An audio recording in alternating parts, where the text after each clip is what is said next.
Hello everyone and welcome back to another Lessons in 3D. Today we'll be taking a look at the difference between post-converting a movie into 3D versus shooting a movie natively. Post-conversion and native shooting are phrases I have used a lot on this channel, so let me explain. First we will be taking a look at native shooting. Natively shooting something in 3D means that two cameras are involved, whether placed side by side or over and under. Since close-up shot natively in 3D require less distance between the camera, also known as the interaxial, they must be placed close together. However, movie cameras are quite large and must be placed on a special rig called a beam splitter. This is so that the interaxial can be lowered enough to make the close-up comfortable to view. Shooting live action natively is a cumbersome task due to twice as many cameras and bulkier rigs, which have less maneuverability and can fit into less places. Filmmakers also need to worry about the cameras being properly synced, as well as the mirror and the beam splitter rig being clean, as so to not pick up any smudges or dirt in the shot.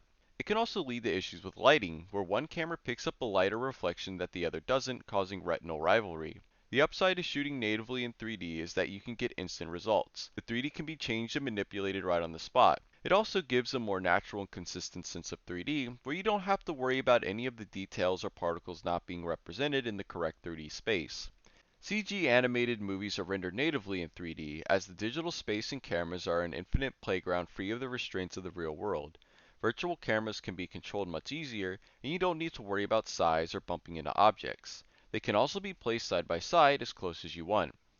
Post-conversion 3D refers to taking 2D footage and giving it volume and depth. This is done by cutting out individual objects and spots within an image and giving those different cutouts a depth map, which tells the effects program to give the 3D a gradient volumetric look. This technique had a rocky start as the tools and experience were not quite there. People complained the 3D looked like a pop-up book. Over the years, post-conversion techniques have gotten better and better, giving new artistic freedoms to the filmmakers like never before. While post-converted 3D movies still need to follow the same slow-cut editing that natively shot movies do, the filmmakers are not restrained by the larger beam splitter or side-by-side rigs. They can shoot the movie as they please, which can lead to more interesting 3D shots that couldn't have been achieved natively. Also, having the image be recreated in 3D digitally gives great control over how much volume and depth is not just in the scene as a whole, but in each object in and of itself. The downside to this is that while post-conversions have gotten really good, sometimes trickier views with a lot of objects and smaller pieces can have issues. This can particularly be the case when the camera is looking through transparent objects like water or glass. The outlines around cutout objects also need to be painted in, and the more volume and depth an object has, the more painting work that needs to be done.